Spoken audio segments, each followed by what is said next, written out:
Continue. When does the above apply? When the desecration of God's name is not involved in the transgression. 64. Rashi Yoma 86a defines desecration of God's name as sinning and causes others to sin. So that's we asked for definition last time or time before last. So that's the definition according to Rashi, right? Sinning and causing others to sin. Some texts also include the explanation of Rambam's commentary on the Mishnah Yoma 8:7. Not Hilchot Torah chapter 5, where Rambam discusses the subject at length, meaning what Chillul Hashem is. Okay. Continue. However, a person who desecrates God's name, even though he repents, Yom Kippur arrives while he continues to his repentance, and he experienced suffering, will not grant complete atonement until he dies. So that's all the suffering. And so basically, before a person leaves this comment on internet, like go against Rabbi, or I don't know, like he has to understand it's a suicidal mission. The way I see it, 65. So especially with this corona, with Rabbi Mizrachi said that that you can't do like vaccination, right? It's up to you. Rabbi Reuben said, and people they went completely against them. Some people, right? And they comments about Rav Kanievsky, like how stupid a person should be, right? To go like publicly, even though he changed his mind later on. That's it. It's too late. The comment is there forever. You understand? And people who read it and they took their opinion seriously, stuff like that. That's I don't know. 65. So commentary said the severity of the punishment can be explained as follows. So we're talking about Chillul Hashem now. Yoma 22b states that the phrase the iniquity which can never be corrected refers to a person who engaged in adultery and conceive an illegitimate child, meaning mamzer. Rashi's commentary explains. Since the effect of the person's sin is manifested in the world, there is no way in which he can fully correct the deed. So let's try to explain. I think that's, of course, example from Rashi. It's an amazing example. So, so it was this married Jewish woman, and she went with somebody else, with another person, and she got conceived from him, and she gave birth to a child. So this child is a mamzer. Right, and of course for that father. So I mean, he became after that he became the biggest tzaddik in the world, and she became the big tzaddikah. But this mother is still in the world, so he's walking. I mean, it's not his fault in some sense. This little boy, little girl. I mean, but it's stupid parents, whatever they did. But he's there, so you cannot take him out from the world. So even though they repented, but manifestation of the sin is always there. So technically, until this Hashem takes this child from this world, it's impossible to repent. You understand? That's how we have to see these sins, right? Similarly, in the case of at hand, since the desecrated God's name, person caused others people to sin as well. The effect of his behavior in this world at large prevents him from attaining atonement.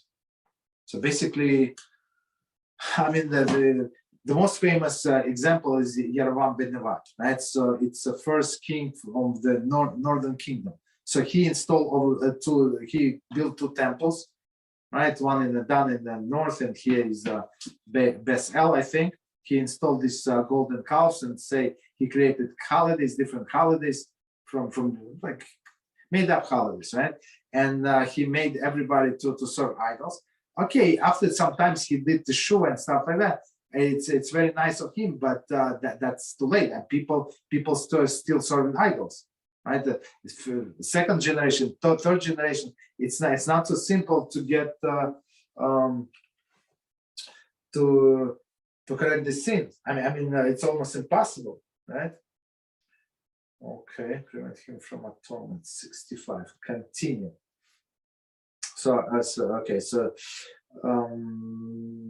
one more time the whole sentence. However, a person who desecrates God's name, even though he repented, Yom Kippur arrives while he continues repentance, and he experienced suffering. Okay, so all is good, will not grant complete atonement until he dies. 66.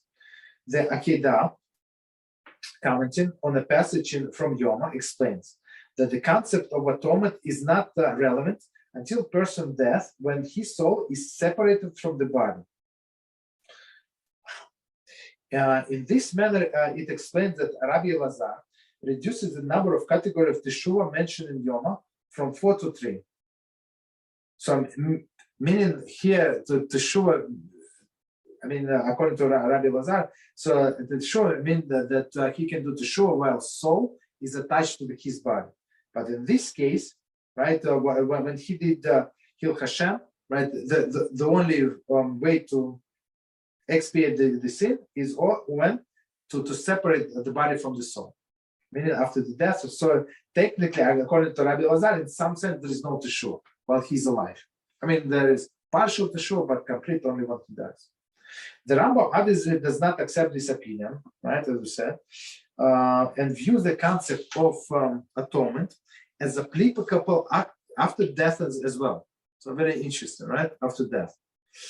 Indeed, the text of Musar are filled with the description of the punishment undergone by the soul to gain atonement. So actually, while I'm laughing, I will finish doing subtitles for what is it? Beating of the grapes. What is it? Kibut Hakever. Right. So that's very very clear. So it says people think.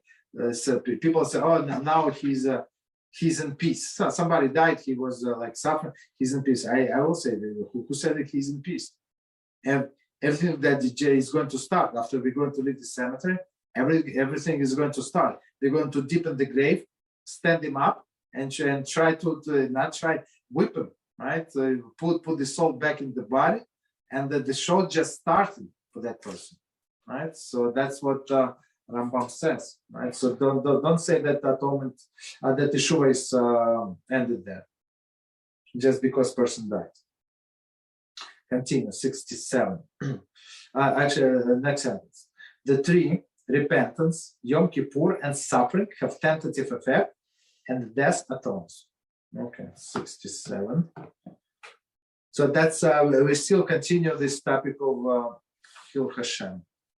Is implied Halachah 2, death only grants atonement if preceded by Teshuvah. So that's also very important. So first, just because the person who did Chillul Hashem died does not bring him atonement. He has to go through the whole cycle. Right? He must do Teshuvah. He must, and Yom Kippur must pass, and he must endure suffering, and only then death atones. Just because he died does not help him. Okay. So as the Yeshayahu 22:14 states, it was revealed in my ears by the Lord of the host, surely this iniquity will not be atoned for until you die. So 68, who are we talking about? This prophecy initially made to the inhabitants of Yerushalayim. Exactly.